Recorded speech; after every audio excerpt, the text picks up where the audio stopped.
సహనమే నీ సమాధానం అంటూ నీకు దూరమైన వారిని సహితం ప్రేమతో సంపాదించుకుంటావో ఒకసారి ఆలోచించు.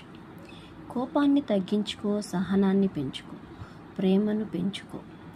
కోపం మనిషిని మృగాన్ని చేస్తుంది. కోపం మనము పొందుకోవలసిన వాటిని పొందుకోకుండా చేస్తుంది. కోపం మనిషికి వైరాన్ని తీసుకొస్తుంది. కోపం ఒక మైకం. ఆ మైకమును ఏమి చేస్తామో తెలియదు. కోపం ఇతరుల మనసును గాయపరుస్తుంది. కోపం మనుషులను ఐక్యత పరచలేదు. కోపం పనితనాన్ని వెక్కిరింతల పాలు చేస్తుంది. కోపం శత్రువులను తయారు చేస్తుంది. కోపం పాము లాంటిది, పగ విప్పి కాటేస్తుంది.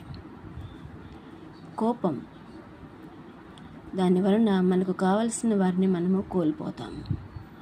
తన కోపమే తన శత్రువు అని మనం నేర్చుకున్నటువంటి ఆ పాఠాన్ని చిన్నప్పుడు విన్నాము. కానీ ప్రాక్టికల్గా ఒక వయసు వచ్చిన తర్వాత దాన్ని మనం అమలుపరచడంలోనే ఉందండి అసలైన క్రియ.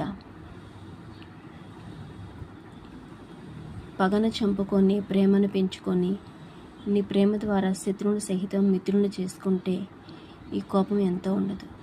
కోపము దేవుని యొక్క చిత్తాన్ని కూడా నెరవేర్చదు. కాబట్టి కోపాన్ని ఎంత తగ్గించుకోవడానికి ప్రయత్నం చేస్తే ఆరోగ్యపరంగా కూడా ఎంతో ఆరోగ్యంగా ఉంటాం. అలాంటి బీపీలు ఉండవు, ఎటువంటి టెన్షన్స్ ఉండవు, ఎటువంటి అనారోగ్యాలు ఉండవు, ఎటువంటి దీర్ఘకాలిక రోగాలు ఉండవు. కాబట్టి కోపాన్ని తగ్గించుకోవడానికి మనం చేసే వర్క్లో, బిజినెస్లో, చేతి పనుల్లోనూ అన్నిటిలోనూ కోపాన్ని తగ్గించుకోవడానికి మనం ఎప్పుడు కూడా నవ్వుతూ ప్రశాంతంగా ఉంటే, ప్రశాంతంగా పాజిటివ్గా ఆలోచించగలిగితే ఆటోమేటిక్గా కోపం అనేది తగ్గిపోతుందండి.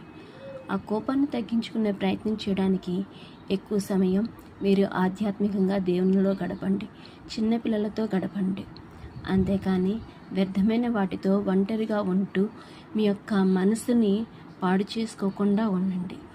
ఏదైనా పని జరగలేదు అంటే ఆ పని జరిగే వరకు మీరు దేవుని సన్నిధిలో మోకరించి ప్రార్థన చేయండి. దానికి ప్రతిఫలం చూస్తాము. అంతేకాని అది జరగలేదు, ఇది జరగలేదు అని మనం కోపంతో ఆయాసపడినంత మాత్రాన అదేది కూడా మనకి జరగదండి. మనకు జరగవలసింది దేవుని మీద ఆధారపడుతూ దేవుని చిత్తాన్ని మనం జరిగించేలా ఉంటే అన్నీ మనకి అనుకూలంగానే ఉంటాయి.